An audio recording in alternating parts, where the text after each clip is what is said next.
$13 lang siya. Nasa ano siya, guys? Nasa 100 mahigit yung sa peso. Malaki kasi siya. Yun, ipaksiw ko to. Pakainin ko yung sikwa dito. Tapos nakabili ako ibang klase na isda. Yan. 18, 20, $30. So, mahigit sandaan din siya. Tapos, bumili ako ng carrots.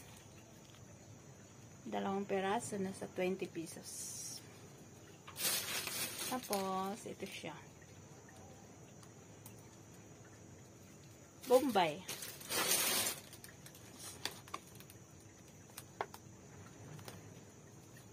Di ko alam anong pangalan nitong gulay na to. Masarap to siya, ano, mag fried garlic ka, tapos ilagay mo sa ano, lagyan mo ng oyster sauce. Yung fried garlic, ilagay mo lang siya sa top pag magluto ka nito. Tapos, ito, hindi mawawala sa akin yung sibuyas. $3. Nasa 20 pesos. Tapos, ito. Hindi ko alam yung pangalan sa atin ito. Lettuce ba ito? Hindi naman lettuce. Bumili ako ng orange. 6 na piraso. $20 lang siya. So, parang nasa ano siya, 120 pesos. 120 plus pesos.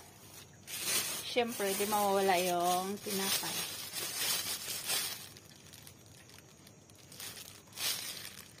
$7.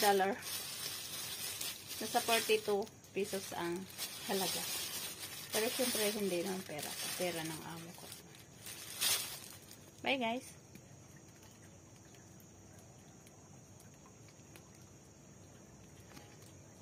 Halata, mukhang hindi pa rin pagod, no? Pero sa totoo lang, pagod na pagod ako. Kasi, magbabiyahe, papunta, pabalik, tapos lakad, ang layo ng pagbaba mo, layo ng inaanuhan mo. Pero sige lang, laban pa rin. Kasama sa buhay, kailangan magtrabaho. Hindi ka pwedeng umayaw, hindi ka pwedeng sabihin mo, magpahinga ka kasi malakas ang ulan, sobrang buhos, tapos o kaya sobrang tirik na araw, hindi ka pwede na ganun, magpahinga ka mamaya na pang malamig. Kahit anong hala, sige, lakad ka ng lakad kasi yun yung trabaho mo eh, sinusilduhan ka, kaya hindi ka pwedeng umayaw. Ganun lang ang buhay ko dito sa abroad. Kaya pag oras ng day off ko, pag Sunday, hindi na ako nagdi-day off, hindi na ako umaalis ng bahay kasi parang pagod na ako sa araw-araw ba naman na nasa labas ako palagi, Lunes hanggang Sabado, yun. Kaya hindi ko na maisip na lalabas pa, magdi-day off. Parang ang ilabas ko is stay ko na lang dito sa bahay, parang gusto ko matulog, yun na yung pahinga ko. Kaya okay pa rin, lumalaban sa buhay. Pakita ko sa inyo mamaya yung tilapia na ipaksiw ko. Tapos yung kangkong na sabawan ko lang. Yun na ipapakain ko sa amo ko mamaya. Na ano, hindi yung nagre-reklamo na kasi lahat na ano, pinapakain ko siya, nilulutuan ko na yung pagkain Pinoy yun. Kumakain. Pero yung anak hindi pwede.